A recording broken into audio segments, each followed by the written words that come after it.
ભક્ત ગોરા કુંભાર. એકદમ ચૂપ. આ બધું તારા લીધે જ થયું છે. હવે હું મારું ને મારા કેશવનું પેટ કેવી રીતે ભરીશ? અમારું પેટ ભરવા માટે હું શું કરીશ? મારી પનોતી તો બેઠી જ હતી અને તે આવીને સત્યનાશ વળી દીધું. પણ બાપા મેં શું કર્યું? આહા, મેં શું કર્યું? વાહ, આ જે કંઈ પણ થયું છે ને એ તારા લીધે જ થયું છે. પણ બાપા તમે કીધું ખાવાનું બનાવવાનું ને મેં ખાવાનું બનાવ્યું ને. કેમ કહ્યું તું? મારી પાસે કૂદતું કૂદતું કોણ આવ્યું તું? પૂજાલી બાપા, પેલા શેઠ પાસે બહુ મોટો ખજાનો છે. શું ધૂળ નીકળ્યું એની પાસેથી? જો કદાચ આપણા લાડુ ખાઈને એને ઓડકાર પણ આવી ગયો હોત તો પણ આપણને શું ફાયદો થાત? પણ બાપા આમાં હું શું કરું? હું પેટીની આરપાર થોડો જોઈ શકતો હતો. મારી પાસે જો ત્રિશૂળ હોત ને તો તારા શરીરની આરપાર કરી નાખત. મારા જેવા પ્રખર જ્ઞાની પંડિત ગિરધરદાસને એ જાડિયો મૂર્ખ બનાવી ગયો. છોડીશ નહીં અને. શાંત બાપા શાંત. હવે બીજી કોઈ મુસીબત ના આવી જાય. એણે આપણા એકલાને નહીં આખા ગામને મૂર્ખ બનાવ્યું છે. આખા ગામ વાળાએ એને હરખભેર જમાડ્યું છે. મને તો લાગે છે આ શેઠ અને પરમા એકબીજાને પહેલેથી જ ઓળખે છે. આ શેઠને ખબર હશે કે પરમાને ત્યાં કાંઈ નહીં મળે એટલે જ એની ભૂખ સંતોષવા હાટું એણે આ નાટક કર્યું. પણ એના નાટકમાં આપણે તો નંદવાઈ ગયા ને. હવે મારી પાસે એક જ આધાર છે, ઝઘડુ શાહ. ઈ આધારને તો તમે ક્યારનોય બહાર કાઢી મૂક્યો ને. શું? હા, ઈ તો તમને સાથ આપવા તૈયાર હતો પણ તમે જ એને હકાલી મૂક્યો. આ જાડિયા શેઠના કારણે મારું મગજ ખરાબ થઈ ગયું હતું. બગલા, તું એક કામ કર, જઈને ઝઘડુ શાહ ઉપર બરાબર નજર રાખ. એને જ્યારે પણ કોઈ પણ વસ્તુની જરૂર પડે કે તરત જ મને બોલાવી લે છે. આ ઝઘડુ શાહના મનમાં ગોરા પ્રત્યેની જે દુશ્મનીની આગ છે એ આગનો ઉપયોગ કરીને હવે હું ગોરાને ગામની બહાર કઢાવી મૂકીશ. અને આ બધું પૂનમ પહેલા કરવું પડશે. હવે ઉભો ઉભો જોયા શું કરે છે? જા.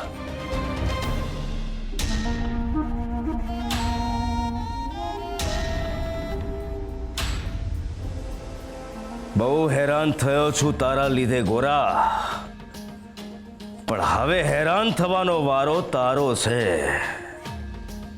શ્રી હરિ નમો નારાયણાય.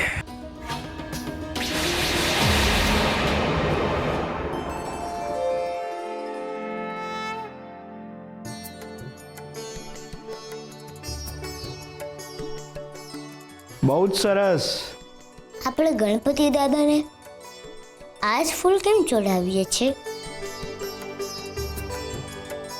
ફૂલ પહેલા ઉપાડો અને પોતાના હૃદય પાસે મૂકો. દાદાને આ ફૂલ એટલા માટે ચડાવીએ છીએ કારણ કે આ ફૂલનો આકાર હૃદય જેવો છે અને એનો રંગ પણ લાલ છે. દાદાને આ ફૂલ અર્પણ કરતી વખતે આપણા મનમાં એવો ભાવ થાય છે કે આપણે આપણું હૃદય દાદાને અર્પણ કરીએ છીએ. સમજ્યો? ગણપતિ દાદા, હું તમને આ મારું હૃદય આપું છું એટલે તમે મારા હૃદયમાં જ રહેજો. હો, તમે પણ મારા ભાઈબંધની જેમ મને મળવા આવજો. તમે મારા ભાઈબંધની બાજુમાં જ રહેતા હશો ને? હું ભાઈબંધને કહીશ કે આવે ને તો એ તમને પણ લેતા આવે. હો? હા હો.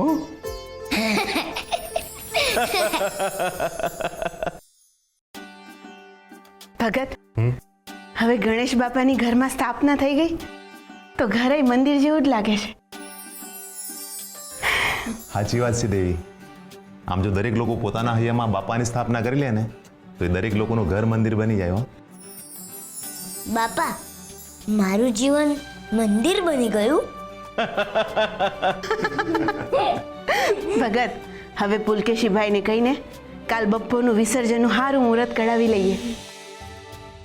વિસર્જન એટલે શું? વિસર્જન એટલે વિદાય, દાદાની વિદાય. જેમ ધામધૂમથી દાદાને આપણે લાવીએ છીએ એ જ રીતે આનંદ અને ઉત્સાહ સાથે એમને વિદાય પણ આપવી પડે ને. આપણે ગણપતિ દાદાને ક્યાં લઈ જવાના? એમના ઘરે બેટા. ના, ગણપતિ દાદા અહીંયા જ રહેશે. હું એમને ક્યાંય નહીં જવા દઉં. ગોરા બેટા, આવી જીદ ન કરાય. એમને પણ એમના ઘેર જવાનું હોય ને, ત્યાં બધા એમની રાહ જોતા હોય કે નહીં? તો એ લોકોને પણ અહીંયા બોલાવી દો, પણ હું એમને ક્યાંય નહીં જવા દઉં. જો ગોરા, મારી વાત સાંભળ બેટા. જો ના ના ના.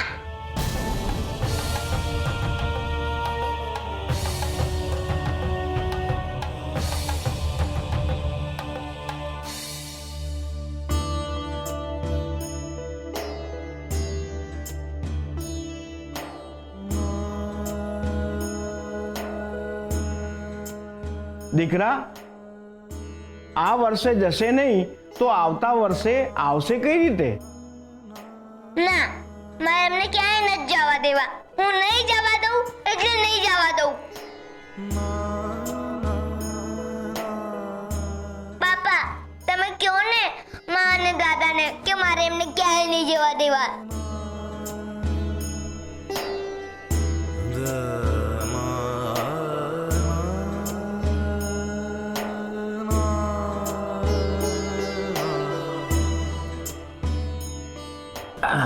ગણપતિ દાદા નહીં જવા દો અહીંયાથી.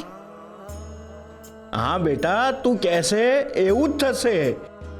હા, તું રડ નહીં મારા બીચકા. હો, રડ નહીં. હા,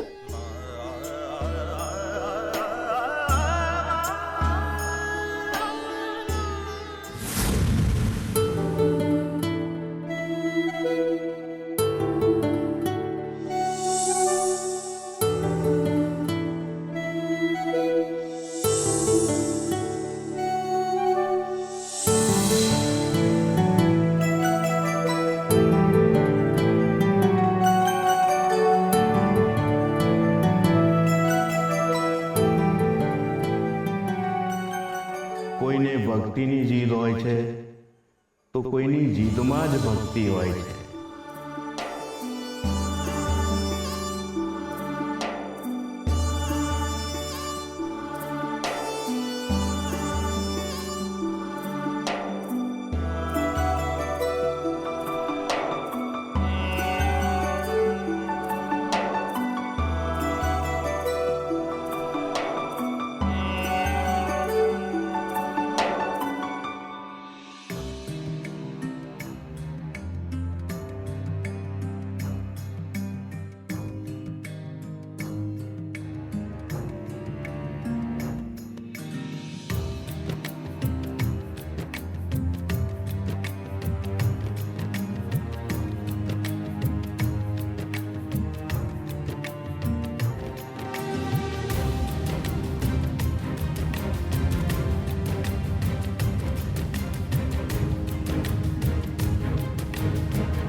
આ મારો ભ્રમ તો નથી ને?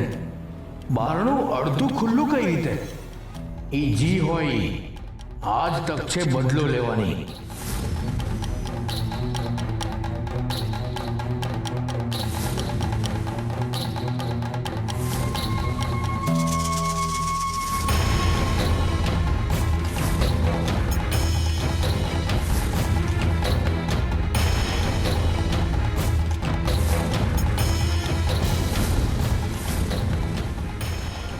વાહ, અંધાઈ હોઈ ગયા છે. ગોરા, હું હવે તને હંમેશા માટે હુવડાવી દઈશ.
ભાઈબંધ,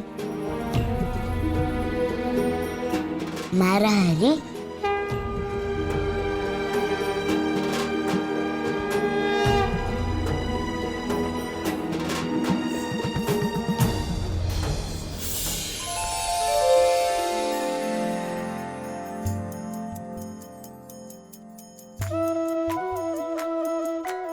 ઓ ભાઈબંધ, ભાઈબંધ, ભાઈબંધ ક્યાં ગયા? ભાઈબંધ, ઓ ભાઈબંધ, ભાઈબંધ. ગોરા, જો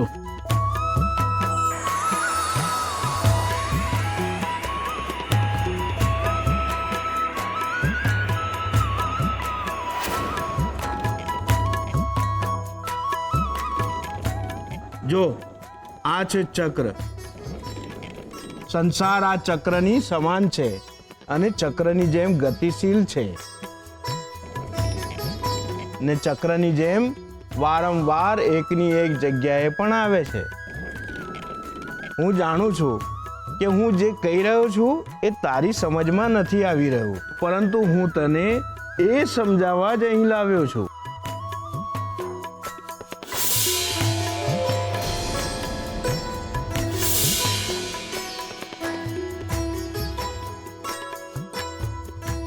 આ મૂર્તિ તમારી છે?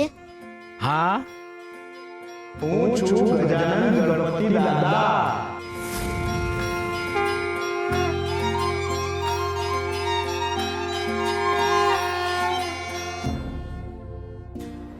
સુખી રહો.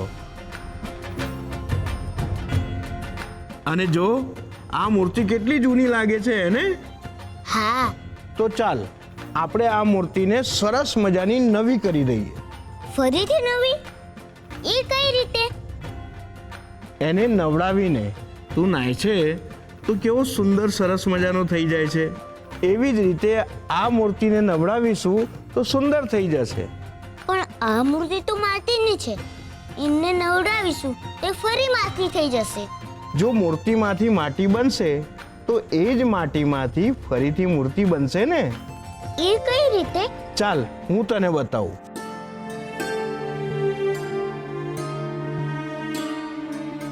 આવ, હા, અહીં બેસ.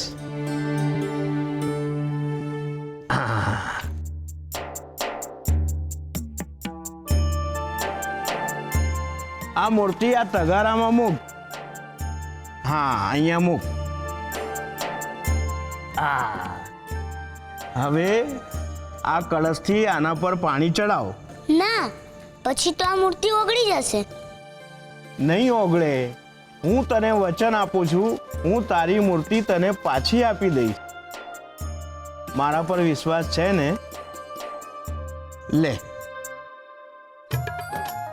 ઉભો રે. પહેલા બોલ શ્રી ગણેશ.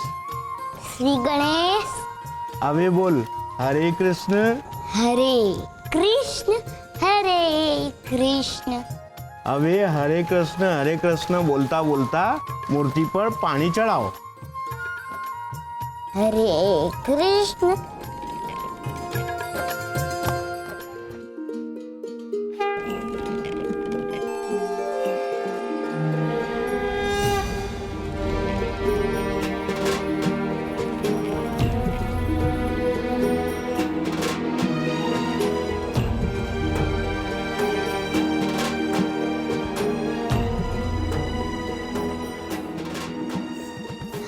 હરે કૃષ્ણ. હરે કૃષ્ણ. હરે કૃષ્ણ. હરે કૃષ્ણ.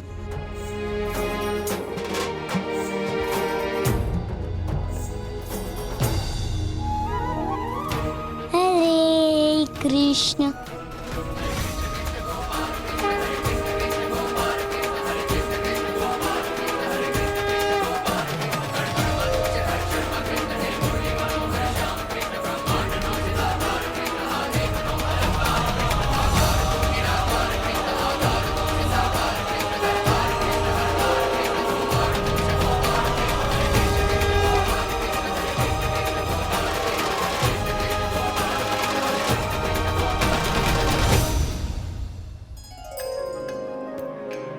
મેં તને વચન આપ્યું હતું ને કે તને તારી મૂર્તિ પાછી મળી જશે. જો,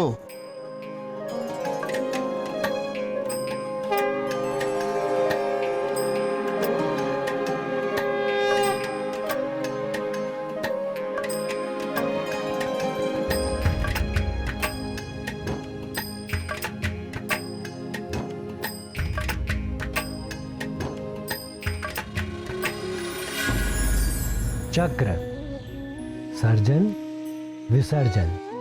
આ સૃષ્ટિ એક ચક્રની જેમ જ કાર્ય કરે છે. કંઈ જ નવું નથી ઘટતું. જે ઘટી ગયું છે એ નવા સ્વરૂપે ફરીથી સામે આવે છે. જેમ આત્મા એક જ છે, બસ એ ખોડિયા બદલ્યા કરે છે.